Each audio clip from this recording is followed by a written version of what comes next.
तो वसी साहब, एक तो टेस्ट कम, दूसरा इनकम, और तीसरा आपका स्कोर कम, ये तीन हमारे मसाइल बन गए बहुत ज़्यादा।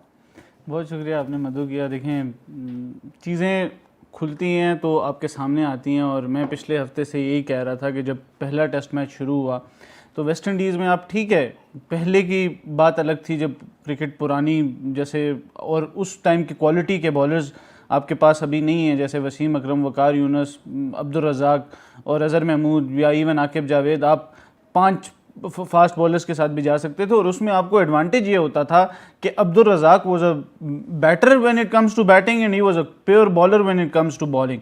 तो ऐसा नहीं था कि अ बिट ऑफ बोथ नहीं था जिस तरह अभी आजकल हम कहते हैं। और माजरत के साथ आमिर जमाल की वो क्वालिटी नहीं है कि आप उनको एज अ ऑलराउंडर खिलाएं, और ऐसा ऑलराउंडर के जो आपको बैटिंग में बैटिंग करके दे और बॉलिंग में बॉलिंग करके दे।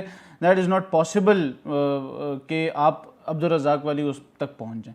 दूसरी चीज़ ये है कि मैंने ये कहा था कि कंडीशंस जिस तरह अभी इस टेस्ट मैच में हुआ, पहले आप अब्बास भाई की जो ड्रॉप करना है उस पर आप तनकीद कर भी सकते हैं, और उस पर होनी भी चाहिए कि आपके मोस्ट प्रोलिफिक फास्ट बॉलर पिछले कुछ अरसे से थे और आपने उन्हें ड्रॉप कर दिया। आप मोहम्मद अली को भी ड्रॉप कर सकते थे, यानी मैं उबैद शाह को भी खिलाता, मैं और किसी भी डिसीजन पे, बाबर आजम ने किया, सरफराज अहमद ने किया, उमर गुल ने किया, मैं उनको इंडोर्स करता हूं। लेकिन मुझे ये लगता है कि अब्बास भाई को just on the back of his performances, और सिर्फ ये नहीं है कि कंडीशंस क्या हो गई वहाँ पे, फास्ट बॉलर को क्यों चपेड़े मार रहे थे कोई कि आपने फास्ट बॉलर नहीं खिलाया, क्योंकि आप जब देखते हैं कि आपको यूएई में 10 विकेटें अब्बास भाई लेके देते हैं, आपको पिछले मैच में 8 विकेटें अब्बास भाई ने लेके दी, आप जहाँ भी जाते हैं आपकी परफॉर्मेंस, बांग्लादेश में इवन आपको विकेटें अब्बास भाई ने लेके दी, तो यहाँ पर उनका खेलना बनता था, आप मोहम्मद अली को ड्रॉप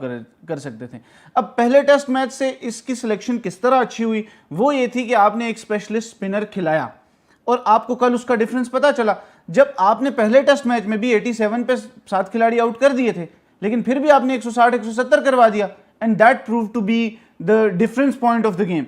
लेकिन यहां पर आपने अच्छा स्पिनर और रेगुलर स्पिनर खिलाया। Ali Usman is a very good spinner, लेकिन आप डेब्यूटेंट को या पहले 2 मैचेस खेलने वाले प्लेयर को आप अगर इतनी बड़ी जिम्मेदारी दे देंगे कि आप पूरा अटैक को लीड करो, तो वो उसकी बस की बात नहीं थी, और उस पर भेजा तनकीद। अभी साजिद ने 4 आउट किए तो 2 उस्मान ने भी कर लिए। आप पिछले हफ्ते हमारी यहीं पे बात हो रही थी कि फास्ट बॉलर्स विकेट्स ले रहे हैं, फास्ट बॉलर्स इसीलिए विकेट्स ले रहे थे कि स्पिनर्स में वो क्वालिटी ही नहीं थी।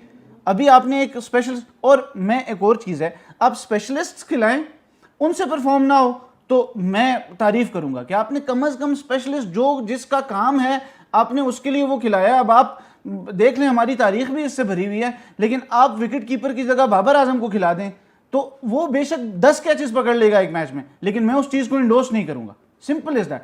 और अभी आपने जो किया उसका भी अभी हम ऑफ एयर बात कर रहे थे कि 60 रन की लीड हो गई है, and if they somehow score 40 plus, 100 से ऊपर हो गया तो मामला यहां पे भी खराब हो सकता है। लेकिन at least you made decisions for 5 days. आपने वो एक सेशन या एक दिन की वो नहीं की कि बारिश देखी तो 4 फास्ट बॉलर्स खिला दिए। This was the point what I was making a week ago.